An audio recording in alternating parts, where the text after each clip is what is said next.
नमस्कार विद्यार्थी मित्रांनो, आज आपण आपल्या संविधानाची ओळख या पाठ्यघटकाविषयीची माहिती अभ्यासणार आहोत. बघा, संविधानाची ओळख आपल्याला करून घ्यायची आहे. तर सर्वप्रथम आपल्याला संविधान म्हणजे काय याविषयीची माहिती करून घेणं अतिशय आवश्यक आहे. तर संविधान म्हणजे काय, तर देशाच्या राज्यकारभारासंबंधीच्या काही तरतुदी एकत्रितपणे व सुसूत्रपणे ज्या ग्रंथात समावेश केलेल्या असतात त्यांना संविधान असं म्हणतात. मग याच्यामध्ये नियम हे एकत्रित केलेले असतात. मग नियम म्हणजे काय, आपण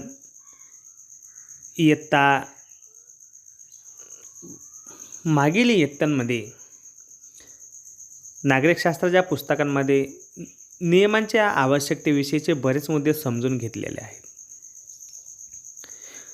त्यामध्ये कुटुंब, शाळा, आपले गाव किंवा शहर यांचे व्यवहार सुरळीतपणे चालावेत म्हणून आपण संकेत व नियम पाळत असतो.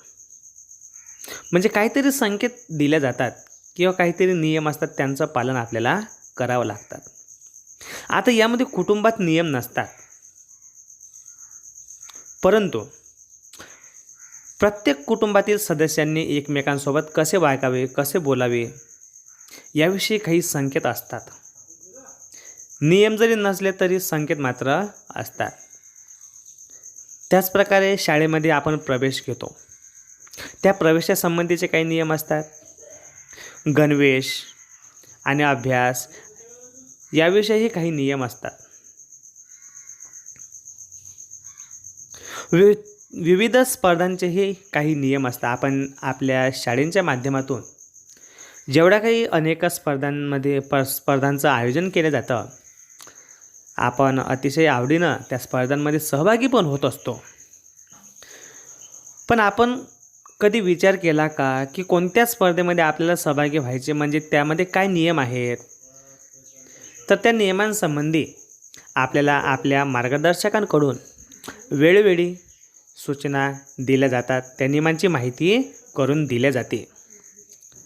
म्हणजेच आपल्याला असं दिसून येतं की विविध स्पर्धांमध्येही नियम असतात आणि त्या नियमांनुसारच आपल्याला ती स्पर्धा पार पाडावी लागते. आपल्या गावाचा आणि शहराचा कारभारही नियमानुसार चालतो. त्याचप्रमाणे आपल्या देशाचा, ज्याप्रमाणे आपल्या गावचा आणि शहराचा जो कारभार आहे तो नियमांप्रमाणे चालतो, त्याचप्रमाणे आपल्या देशाचा राज्यकारभारही नियमानुसारच चालतो. बघा,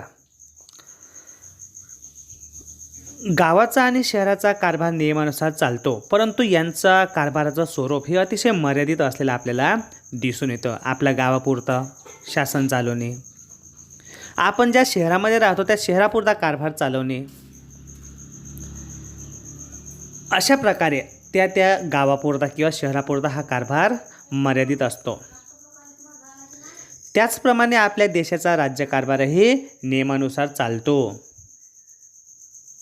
कुटुंब, शाळा, गाव अथवा शहरांसंबंधी असणारे नियम हे अतिशय मर्यादित स्वरूपाचे असतात.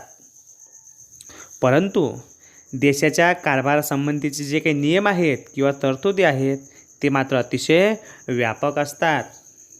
आणि म्हणून खालील मजकुरात तुम्हाला त्याची उत्तरे सापडतात का ते बघायचं आहे. बघा, आपण आता संविधानाचा अर्थ बघणार आहोत. यामध्ये संविधान म्हणजे काय हे आपल्याला अभ्यासायचं आहे. बघा, आपल्या पुस्तकामध्ये संविधान म्हणजे काय याचा अर्थ दिलेला आहे.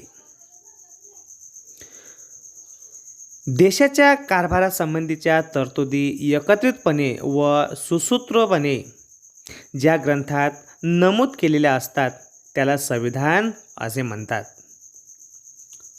याचाच अर्थ संविधान म्हणजे देशाच्या राज्यकारभारासंबंधीच्या तरतुदींचा लिखित दस्तऐवज आहे. बघा, म्हणजे आपला देशाचा राज्यकारभार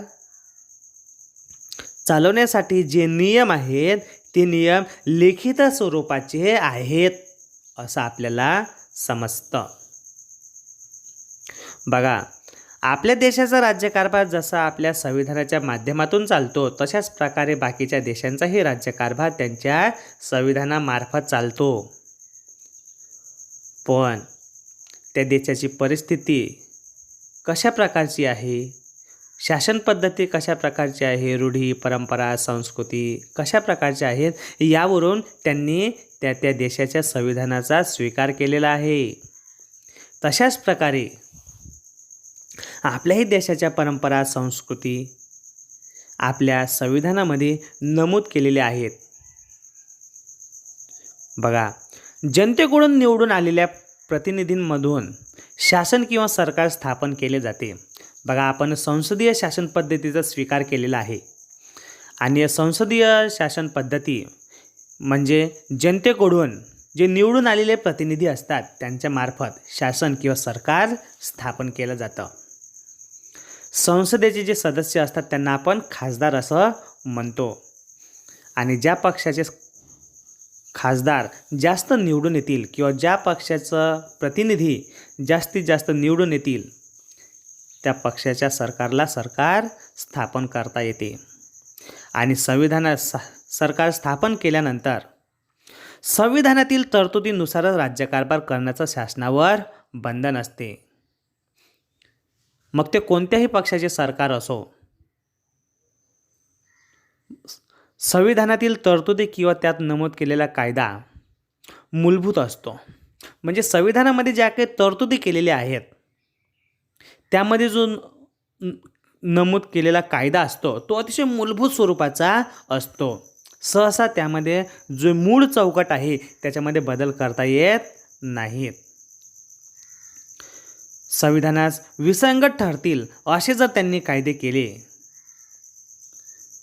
तर न्यायमंडळ ते केलेले कायदे रद्द ठरवू शकतो. सांगायचं तात्पर्य काय की आपलं संविधान म्हणजे संविधानामध्ये जे नियम सांगितलेले आहेत त्या नियमानुसारच सरकारला राज्यकारभार करावा लागतो.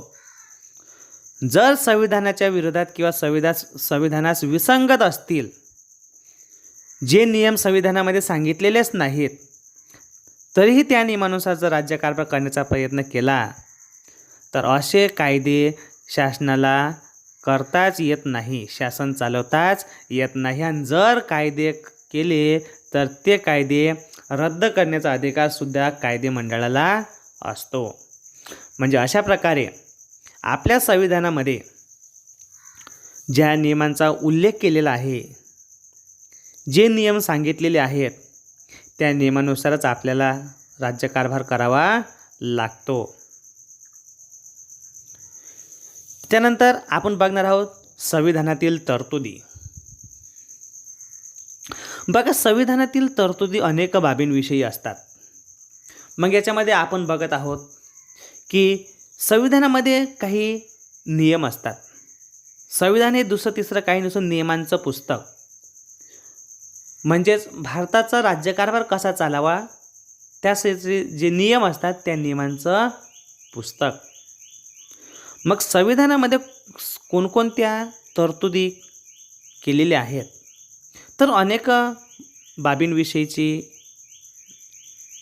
माहिती त्यामध्ये असते. उदाहरणार्थ नागरिकत्व, नागरिकांचे हक्क, नागरिक आणि शासन संस्था यांच्यामधील संबंध, शासनाने करायच्या कायद्याचे विषय, निवडणुका, शासनावरील मर्यादा व राज्याचे अधिकार क्षेत्र इत्यादींविषयीच्या तरतुदी संविधानामध्ये नमूद केलेल्या असतात. म्हणजे तो भारताचा नागरिक आहे की नाही, त्यांना कोणत्या प्रकारचे मूलभूत हक्क दिलेले आहेत, नागरिक आणि शासन संस्था यांच्यामध्ये कशा प्रकारचे संबंध असायला पाहिजेत. असं म्हटलं जातं की नागरिक आणि शासन संस्था यांच्यातील संबंध जेवढे जवळचे, जेवढे घनिष्ठ, त्यांच्यामधील संवाद जेवढा चांगला, संवाद जेवढा जास्त, तेवढं शासन व्यवस्थित चालतं. कारण या नागरिकांनी शासन संस्था निर्माण केलेली असते. या नागरिकांनीच आपला प्रतिनिधी निवडून दिलेला असतो आणि तो प्रतिनिधी म्हणजे एक प्रकारचा शासन संस्थेचा सदस्य असतो. आणि म्हणून शासन संस्थासुद्धा या नागरिकांमुळं आपण सत्तेवर आलेलो आहोत. म्हणून आपण नागरिकांसाठी शासन चालवलं पाहिजेत अशा प्रकारचा संवाद या नागरिक आणि शासन संस्था यांच्यामध्ये असायला पाहिजेत. याविषयीच्या तरतुदी आपल्या संविधानामध्ये केलेल्या आहेत. शासनाने करावयाच्या कायद्यांचे विषय. शासनाने कोणकोणत्या विषयांवर कायदे करायचे आहेत याविषयीच्या तरतुदी संविधानामध्ये केलेल्या आहेत. निवडणूक विषयक माहिती संविधानामध्ये नमूद केलेली आहे. आपल्याला माहीत आहे की निवडणूक आयोग हा स्वतंत्रपणे कार्य करतो आणि निवडणूक आयोग हा निवडणुकीविषयीचे सगळं नियोजन करत असतात. त्याविषयीचे नियम किंवा तरतूद आपल्या संविधानामध्ये केलेली आहे. तसेच शासनावरील मर्यादा व राज्याचे अधिकार क्षेत्र. शासनावर कोणत्या प्रकारच्या मर्यादा आहेत आणि राज्याचं अधिकार क्षेत्र कुठपर्यंत आहे. बघा आपल्या भारतामध्ये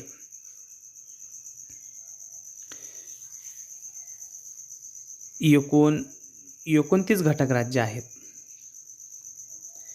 त्या प्रत्येक घटक राज्याचं अधिकार क्षेत्र हे त्या त्या घटक राज्यांपुरतं आहे आणि त्यांच्या मर्यादाही त्यामध्ये नमूद केलेल्या आहेत. बघा संविधानानुसार राज्यकारभार करण्याचे तत्त्व बहुतेक सर्वच देशांनी स्वीकारले आहे. असे असले तरी प्रत्येक देशाच्या संविधानाचे स्वरूप वेगवेगळे असते. बघा आपण बघितलं की प्रत्येक देशानं संविधान स्वीकारलेलं आहे, परंतु ते कशा स्वरूपाचं आहे हे त्या त्या देशाच्या इतिहास कशा प्रकारचा आहे, समाजरचना कशा प्रकारची आहे, संस्कृती परंपरा इत्यादी बाबी देशादेशांमध्ये भिन्नता असते. म्हणजे प्रत्येक देशाचा इतिहास वेगळा असतो, प्रत्येक देशाची समाजरचना वेगळी असते, प्रत्येक देशाची संस्कृती वेगळी असते, परंपरा वेगवेगळ्या असतात आणि त्याच्यामुळं त्यांच्या देशांमध्ये वेगवेगळ्या प्रकारची भिन्नता दिसून येते किंवा वेगळे पण आपल्याला म्हणता येईल. त्याचप्रमाणे त्या राष्ट्रांच्या गरजा वेगळ्या असतात, त्यांचे उद्दिष्टही भिन्न असू शकतात.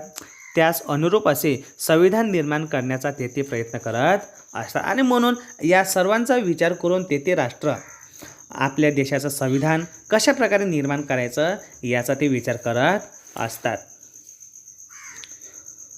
अशा प्रकारे आपल्याला संविधानामध्ये कोणकोणत्या मुद्द्यांच्या तरतुदी केलेल्या आहेत त्याविषयीची माहिती आपल्याला सांगता येते. बघा आता आपण बघूया संविधानाची आवश्यकता. बघा आता संविधानात नमूद केलेल्या तरतुदीनुसार व नियमानुसार आपल्याला राज्यकारभार करण्याचे अनेक फायदे असतात. त्याच्यावरून संविधानाची आवश्यकता आपल्याला स्पष्ट होते. बघा त्यातला पहिला फायदा किंवा पहिली आवश्यकता संविधानाची आहे की शासनाला नियमांच्या चौकटीत राहूनच राज्यकारभार करावा लागतो. आपण सुरुवातीला अभ्यासलेलं आहे की शासन चालवण्याचे जे नियम असतात त्या नियमांना अनुकूल असेच प्रकारचं शासन प्रत्येक पक्षाच्या सरकारला करावं लागतं. त्यामुळे त्यांना मिळालेल्या अधिकाराचा किंवा सत्तेचा दुरुपयोग होण्याची शक्यता कमी असते. आपल्याला माहीत आहे की भारतामध्ये बहुपक्ष पद्धती आहेत.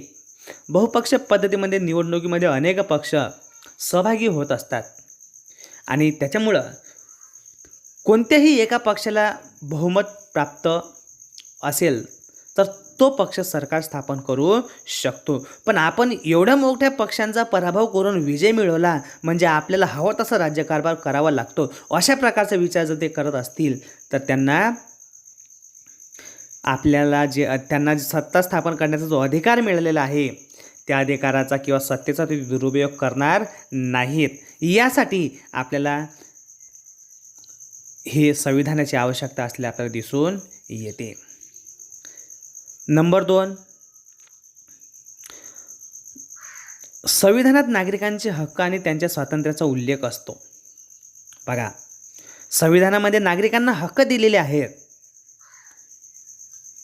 याच्यामध्ये व्यक्ती स्वातंत्र्य, धार्मिक स्वातंत्र्य, विचार स्वातंत्र्य, शोषणाविरुद्धचे हक्क अशा प्रकारे नागरिकांना अनेक प्रकारचे हक्क दिलेले आहेत आणि त्यांच्या स्वातंत्र्याचा सुद्धा उल्लेख त्याच्यामध्ये असतो की नागरिकांना कोणत्या प्रकारचं स्वातंत्र्य हवं आहे आणि शासनाला जे संविधानानं अधिकार दिलेले आहेत, हक्क दिलेले आहेत ते हिरावून घेता येत नाहीत. म्हणून नागरिकांचे हक्क आणि स्वातंत्र्य हे सुरक्षित राहत असते. नाहीतर आपण हुकुमशाही शासन पद्धतीमध्ये बघतो की जो सत्ताधारी व्यक्ती आहे तो जसे म्हणेल तशा प्रकारचे नागरिकांवर नियम लादू शकतो. पण लोकशाही शासन पद्धतीमध्ये आपल्या संविधानामध्ये नागरिकांना काही मूलभूत अधिकार आहे, ते शासन संस्थेला सुद्धा त्यांच्या अधिकारांवर बंधन ठेवता येत नाही.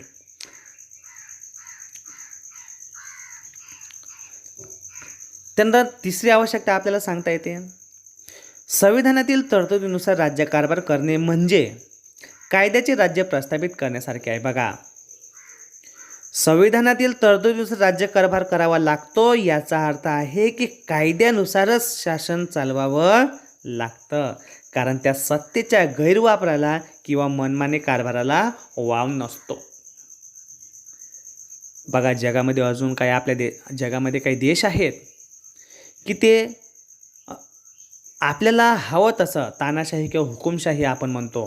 प्राचीन काळामध्ये राजेशाही पद्धत होती की एक व्यक्ती सत्ताधारी असल्यामुळं त्याला हवं तो निर्णय घेण्याचा तो प्रयत्न करत असतो आणि अशा वेळी त्याला जी सत्ता मिळालेली आहे त्याला मिळालेल्या सत्तेचा गैरवापर होण्याची शक्यता असते, कारण यावेळी तो मनमानी कारभार म्हणजे त्याला हव्या असलेलं शासन चालवण्याचा प्रयत्न करत असतो. त्याला हवं असलेलं म्हणजे बाकीच्यांचा, इतर देशात, आपल्या देशातील सगळ्या नागरिकांचा त्यामध्ये विचार केलेला नसतो. म्हणजे मग आपल्या नागरिकांचं भलं काय आहे याचा त्याने विचार केलेला नसतो आणि त्याच्यामुळं अशा प्रकारच्या कारभाराला मनमानी कारभार असं म्हणतात. पण संविधानामध्ये नियमांची तरतूद असल्यामुळं अशा प्रकारच्या मनमानी कारभाराला वाव दिला जात नाही. त्यानंतर चौथा फायदा आपल्याला सांगता येतो किंवा आवश्यकता सांगता येते, संविधानानुसार राज्यकारभार होत असल्याचे पाहून सामान्य माणसांचा शासनावरील विश्वास वाढतो. बघा, संविधानामध्ये अशा प्रकारच्या तरतुदी केलेल्या असल्यामुळं त्या संविधानामध्ये जे नियम आहेत त्या नियमानुसार शासन चालवत असल्यामुळं लोकांचं स्वातंत्र्य हिरावून घेतल्या जात नाही. त्यामुळं माणसांचा किंवा सामान्य माणसांचा किंवा नागरिकांचा या शासनावरचा विश्वास वाढतो की हे शासन आपलं आहे, ही आपलेपणाची भावना या नागरिकांमध्ये निर्माण होत असते आणि त्यातूनच ते सहभागाला उत्सुक होत असतात आणि त्यातूनच ते लोकशाही शासनाला सहकार्य करत असतात. निवडणुकीमध्ये स्वतःहून सहकार्य करत असतात, मतदान करत असतात आणि सामान्य माणसांच्या या वाढत्या सहभागामुळं लोकशाही अधिक मजबूत होत असते. आपण तरी बघतोय की निवडणुकीमध्ये आपण जेवढे मतदारसंघ असतात त्यापैकी आपण बघतोय की 50, 60, 70% एवढंच मतदान झालेलं असतं.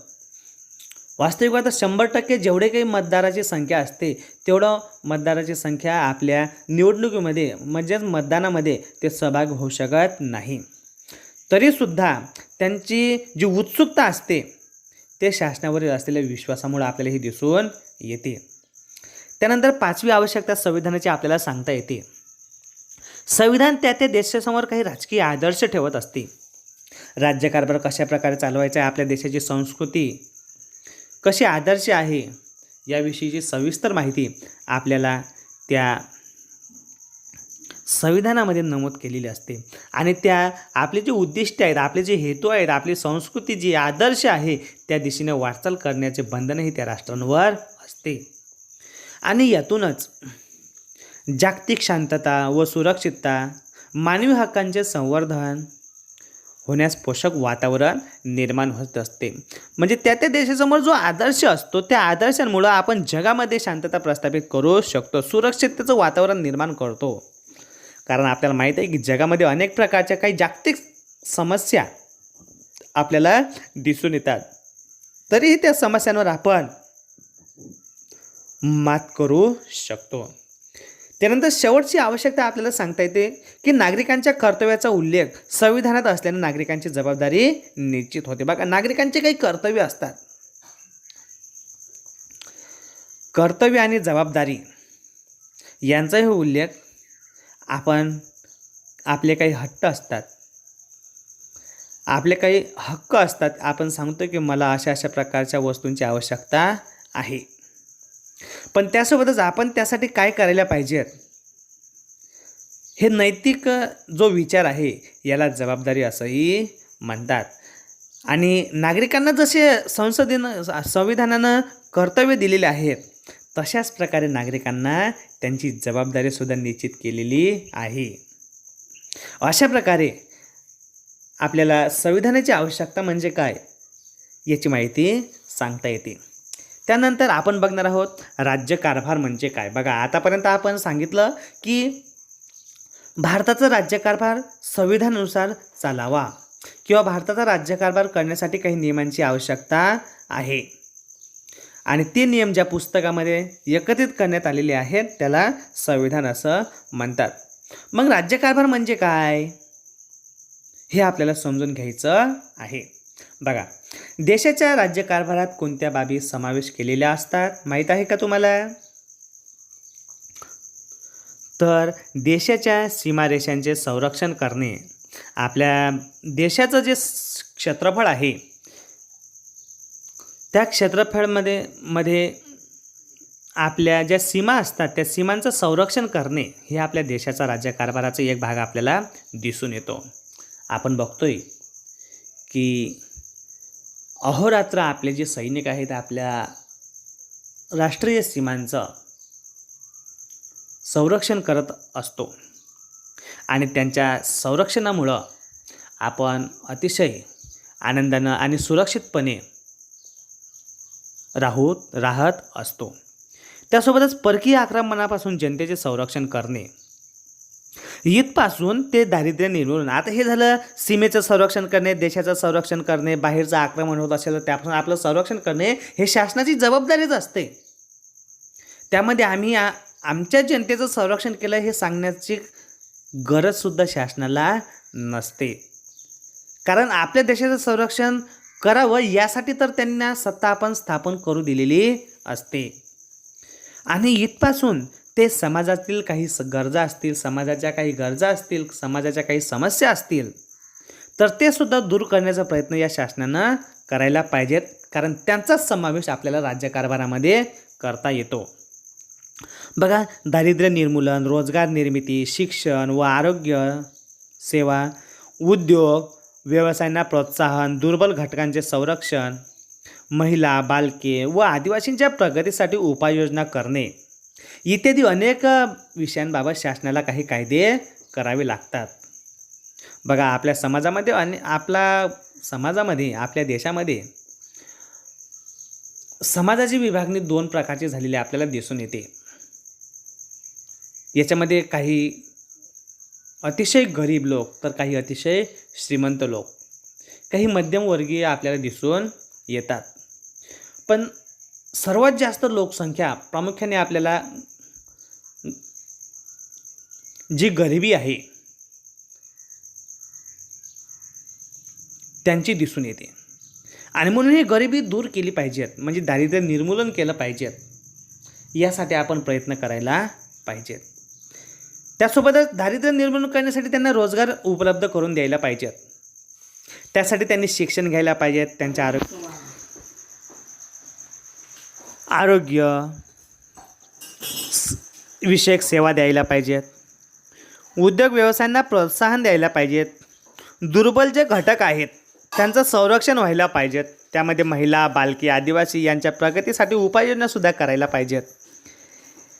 इत्यादी अनेक विषयांबाबत शासनाला कायदे करावे लागतात. कायद्याच्या अंमलबजावणीमुळे समाजात योग्य असे बदल घडवून आणावे लागतात. समाजामध्ये बदल घडवून आणायचे असतील तर शासनाला काही कायदे करावे लागतात आणि कायद्यात रूपांतर केल्याशिवाय आपण समाजामध्ये बदल घडवून आणू शकत नाही. थोडक्यात सांगायचे झाल्यास आधुनिक काळातील शासनाला अवकाश संशोधनापासून ते सार्वजनिक स्वच्छतेपर्यंत, बघा अवकाश संशोधन आपलं चंद्रयान-2 आता मागच्या ऑगस्टमध्ये आकाशामध्ये पोहोचलेलं आहे. तिथपासून तर सार्वजनिक स्वच्छतेपर्यंतच्या सर्व बाबींसंबंधीचे निर्णय या शासन व्यवस्थेला घ्यावे लागतात. यालाच राज्यकारभार असं म्हणतात. बघा, संविधानाचा अर्थ व त्याची आवश्यकता समजून घेतल्यानंतर आता आपण भारताच्या संविधानाची निर्मिती कशा प्रकारे झाली ते जाणून घेऊया. बघा, भारताच्या संविधानाची पार्श्वभूमीची माहिती अभ्यासत असताना भारताचं संविधान हे जगातलं सर्वात मोठं संविधान आहे, हे आपण लक्षात घेतलं पाहिजेत. जगातली सर्वात मोठी राज्यघटना ही भारताची आहे आणि ही फार अभिमानाची बाब असलेली आपल्याला दिसून येते. संपूर्ण भारतीयांना अभिमान वाटावा अशा प्रकारची आपली भारतीय राज्यघटना किंवा भारतीय संविधान आहे. कारण या संविधानानुसार जो राज्यकारभार चालतो त्यामध्ये जे विरोधी लोक असतात त्या विरोधी मतांचाही आदर केला जातो. त्यांनी जर योग्य सूचना दिल्या असतील तर त्यांचाही कामकाजामध्ये समावेश केला जातो. आणि हीच भारताच्या संविधानाचे राज्यकारभाराची वैशिष्ट्ये आपल्याला दिसून येतात. तुम्हाला माहीत आहे की भारताचं संविधान लिहिण्यासाठी 2 वर्ष 11 महिने 17 दिवस इतका कालावधी लागलेला आहे. आणि जेव्हा आपलं संविधान निर्माण झालेलं आहे किंवा जेव्हा संविधानाची निर्मिती केली होती तेव्हा त्या मूळ संविधानामध्ये 22 भाग, 395 कलमे आणि 8 परिशिष्टांचा समावेश झालेला आहे किंवा केलेला होता. पण आता भारताच्या संविधानामध्ये बऱ्याच प्रकारचा बदल झालेला असल्यामुळं कलमांची संख्यासुद्धा वाढलेली आपल्याला दिसून येते. त्याच्यामध्ये काही बदल झालेला आपल्याला दिसून येतो. तर बघूया संविधान निर्मितीची पार्श्वभूमी. भारताच्या संविधान निर्मितीला इसवी सन 1947 पासूनच सुरुवात झाली. बघा, भारताला 1947ला स्वातंत्र्य मिळालं. तत्पूर्वीच भारताचा राज्यकारभार कशा प्रकारे असायला पाहिजेत, त्याबाबतचे नियम कशा प्रकारचे असायला पाहिजेत याला सुरुवात झाली होती. कारण स्वतंत्र भारताचा राज्यकारभार ब्रिटिशांनी तयार केलेल्या कायद्यानुसार चालणार नाही, तर तो भारतीयांनी स्वतः तयार केलेल्या कायद्यानुसार चालेल असा स्वातंत्र्य चळवळीतील नेत्यांचा आग्रह होता. ब्रिटिशांनी 150 वर्ष भारतावर जे शासन केलं, आता त्याच ब्रिटिश शासन व्यवस्थेपासून आपण स्वतंत्र होणार आहोत, तर आपली राज्यघटना किंवा संविधानसुद्धा आपलं स्वतंत्र भारताचं असायला पाहिजे आणि ते भारतीयांनी लिहिलेलं असायला पाहिजे अशा प्रकारचा आग्रह भारतीय नेत्यांमध्ये होऊ लागला. त्यानुसार भारताचे संविधान तयार करण्यासाठी एक समिती स्थापन करण्यात आली. त्या समितीला संविधान सभा म्हणूनही ओळखल्या जाते. बघा, संविधान सभा म्हणजे काय हे आपण आता अभ्यासणार आहोत. संविधान सभेमध्ये संपूर्ण देशाचं जे प्रतिनिधित्व आहे त्या प्रतिनिधींचे सदस्य संविधान सभेमध्ये असलेले आपल्याला दिसून येतात. आणि म्हणून जेव्हा संविधान सभा स्थापन करण्यात आली होती तेव्हा संपूर्ण भारतातील, मग त्यामध्ये काही संस्थानिक असतील, काही प्रांतातील प्रतिनिधी असतील, यांचे मिळून जवळपास 299 सदस्य या संविधान सभेमध्ये होते. आणि या सगळ्यांनी विचार विनिमय करून भारताचं संविधान कशा प्रकारे असायला पाहिजेत या संबंधीचा निर्णय घेतलेला आपल्याला दिसून येतो. बघा, आपला देश 15 ऑगस्ट 1947 रोजी स्वतंत्र झाला. पण तत्पूर्वी भारतावर इंग्रजांचे राज्य होते आणि इंग्रजांपासून आपल्याला स्वातंत्र्य मिळवलं होतं. आणि या इंग्रज सरकारने राज्यकारभाराच्या सोयीसाठी भारताचे एकूण 3 विभाग पाडले होते. त्यामध्ये मुंबई प्रांत, बंगाल प्रांत आणि मद्रास प्रांत यांचा समावेश होतो. या प्रांतातील कारभार तेथील लोकप्रतिनिधींमार्फत चालवला जात असायचा. लोकप्रतिनिधी आपण सुरुवातीला सांगितलेलं आहे की लोकशाही शासन पद्धतीमध्ये लोकांनी निवडून दिलेले जे प्रतिनिधी असतात त्या प्रतिनिधींच्या माध्यमातून शासन चालवलं जातं. त्यासोबतच देशातील काही भागांचा कारभार तेथील स्थानिक राज्ये पाहत होते. अशा भागांना संस्थाने म्हणत व त्यांचे प्रमुख संस्थानिक म्हणून ओळखले जात. अशा प्रकारे संविधान सभेमध्ये प्रांत आणि संस्थानिकांचे प्रतिनिधी यांचा समावेश केलेला होता आणि संविधान सभेत एकूण 299 सदस्य होते आणि त्या संविधान सभेचे अध्यक्ष म्हणून डॉक्टर राजेंद्र प्रसाद होते हे आपल्याला सांगता येते. आणि डॉक्टर राजेंद्र प्रसाद हे स्वतंत्र भारताचे पहिले राष्ट्रपती झालेले आपल्याला दिसून येतात. अशा प्रकारे आपल्याला संविधान सभेविषयीची माहिती सांगता येते. आता आपण बघूया डॉक्टर बाबासाहेब आंबेडकरांचं संविधान निर्मितीमध्ये योगदान. सगळ्यांना माहीत आहे की संविधान आणि डॉक्टर बाबासाहेब आंबेडकर यांचा अतिशय घनिष्ठ संबंध आहे. कारण संविधान म्हणजे डॉक्टर बाबासाहेब आंबेडकर आणि आंबेडकर म्हणजे संविधान, अशा प्रकारची विचारसरणी निर्माण झालेली आपल्याला दिसून येते. याच्यावरून डॉक्टर बाबासाहेब आंबेडकरांचे संविधान निर्मितीमध्ये किती योगदान आहे हे आपल्याला दिसून येते. ते कशा प्रकारे आहे हे आपण अभ्यासणार आहोत.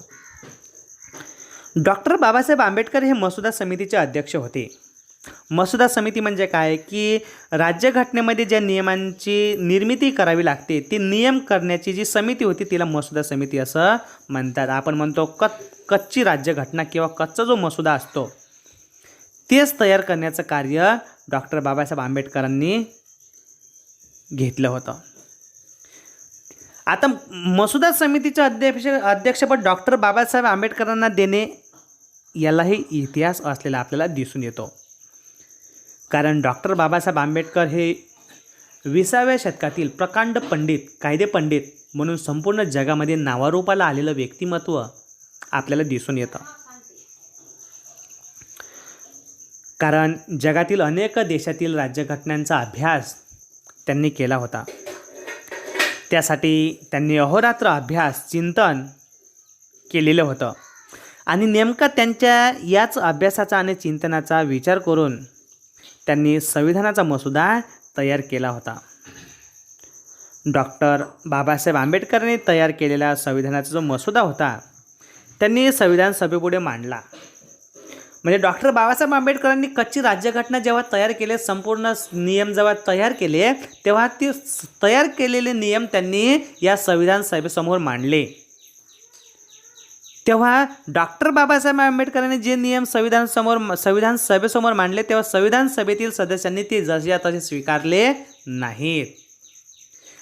कारण ते सुद्धा संविधान सभेमध्ये जे सदस्य होते ते सुद्धा कायदे पंडित होते. म्हणून या कायदे पंडितांनी डॉक्टर बाबासाहेब आंबेडकर यांनी जे नियम तयार केलेले आहेत त्या प्रत्येक कलमावर चर्चा केली. डॉक्टर बाबासाहेब आंबेडकरांनी हा नियम कसा तयार केलेला आहे, त्या नियमामध्ये काय सांगितलेलं आहे, त्याच्यामध्ये का समावेश त्याचा केलेला आहे, याच्यावर अनेक सविस्तर चर्चा झालेली आपल्याला दिसून येते. आणि डॉक्टर बाबासाहेब आंबेडकरांनी जी चर्चा झालेली आहे त्या चर्चेमधील प्रत्येक प्रश्नाला उत्तरसुद्धा दिलेलं आहे. नुसतं उत्तर दिलं नाही तर सर्व सदस्यांना, कायदे पंडितांना पटेल अशा प्रकारचे उत्तर त्यांनी दिलेले आहेत.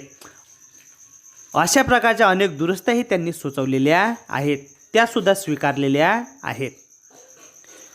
बघा, संविधानाचा मसुदा संविधान सभेपुढे मांडण्याचे आणि त्याविषयी विचारलेल्या प्रश्नांना उत्तरे देण्याचे, तसेच संविधान सभेच्या सूचनानुसार मूळ मसुद्यात फेरबदल करण्याचे हे जे कार्य आहे हे प्रत्येक कार्य त्याची तरतूद निर्दोष करण्याचं काम डॉक्टर बाबासाहेब आंबेडकरांनी केलेलं आहे. याचं कारण डॉक्टर बाबासाहेब आंबेडकरांची दूरदृष्टी आपल्याला दिसून येते. कारण डॉक्टर बाबासाहेब आंबेडकरांना माहीत होतं की आज 1949च्या कालावधीमध्ये आपण ही जे आपली राज्यघटना तयार करत आहोत हे हजारो वर्षे भारतामध्ये यानुसार शासन चालणार आहे. मग पुढच्या हजारो वर्षामध्ये भारतामध्ये समाजामध्ये कशा प्रकारचे बदल होणार आहेत त्यांचासुद्धा अभ्यास डॉक्टर बाबासाहेब आंबेडकरांनी या संविधानामध्ये केलेला आहे. त्यांचासुद्धा विचार आपल्या या संविधानामध्ये मांडलेला आहे आणि तशा प्रकारच्या कायद्यांची निर्मिती डॉक्टर बाबासाहेब आंबेडकरांनी केलेली आहे. आणि म्हणून डॉक्टर बाबासाहेब आंबेडकरांनी हे जे कार्य केलेलं आहे, भारताच्या संविधान निर्मितीतील या योगदानामुळं डॉक्टर बाबासाहेब आंबेडकरांना भारतीय संविधानाचे शिल्पकार असं म्हणतात. भारतीय राज्यघटनेचे शिल्पकार असं त्यांना म्हणतात. जेव्हा मसुदा समितीमध्ये डॉक्टर बाबासाहेब आंबेडकरांनी संविधानाच्या कलमांची निर्मिती केली आणि त्यांनी संविधान सभेमध्ये मांडलं, तेव्हा डॉक्टर राजेंद्र प्रसाद हे संविधान सभेचे अध्यक्ष होते. तेव्हा त्यांनी जे विचार व्यक्त केलेले आहे, त्या विचारावरून डॉक्टर बाबासाहेब आंबेडकरांनी किती त्याग केलेला आपल्याला संविधान निर्मितीमागे दिसून येते. ते आपल्याला दिसून येते. डॉक्टर बाबासाहेब आंबेडकरांनी विषयी डॉक्टर राजेंद्र प्रसाद यांनी असा विचार व्यासपीठावर मांडला होता. ते म्हणतात की डॉक्टर बाबासाहेब आंबेडकरांनी हे जे संविधान निर्मितीचं कार्य केलेलं आहे, तेव्हा त्यांच्यासारखा दुसरा कायदेपंडित आपल्याकडे मिळाला नसता. आपल्या तब्येतीची पर्वा न करता, आपल्या आरोग्याची काळजी न घेता त्यांनी जे संविधान निर्मितीमध्ये काही झालं तरी हे कार्य आपल्याकडून पूर्ण झालं पाहिजे, ही जी जबाबदारी त्यांनी स्वीकारलेली आहे, त्या जबाबदारीवरून तेच भारतीय संविधानाचे शिल्पकार आहेत. अशा प्रकारे डॉक्टर बाबासाहेब आंबेडकरांच्या कार्याचा गौरव डॉक्टर राजेंद्र प्रसाद यांनी तत्कालीन काळामध्ये केलेला होता.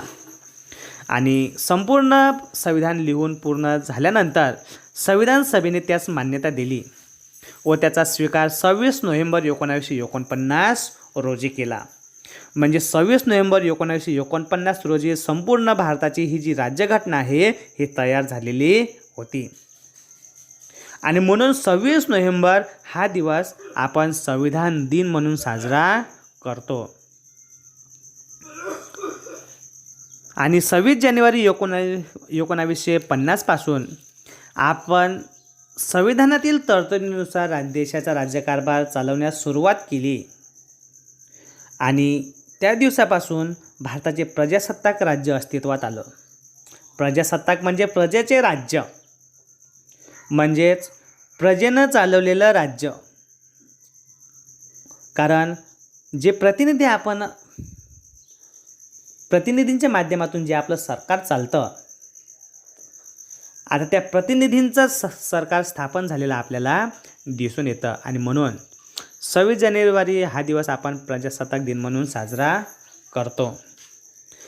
बघा, भारताचे पहिले पंतप्रधान पंडित जवाहरलाल नेहरू, उपपंतप्रधान सरदार वल्लभभाई पटेल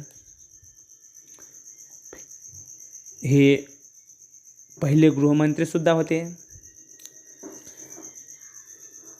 स्वतंत्र भारताचे पहिले शिक्षण मंत्री मौलाना आझाद आणि सरोजिनी नायडू यांचे चित्र इथं दाखवलेलं आहे. त्यासोबतच डॉक्टर बाबासाहेब आंबेडकरांनी जी राज्यघटना लिहून झाल्यानंतर संविधान सभेचे अध्यक्ष डॉक्टर राजेंद्र प्रसाद यांच्याकडे ती राज्यघटना सुपूर्द केली, याचंही चित्र इथं दाखवलेलं आहे. इथं आपला हा धडा इथं संपलेला आहे. तुम्हाला उद्या याचा स्वाध्याय करून आणायचा आहे. आणि जर धडा आवडल्यास लाईक करायला विसरू नका. आणि आमचे पुढचेही धडे असेच अभ्यासण्यासाठी आमच्या चॅनलला सबस्क्राईब करा. धन्यवाद.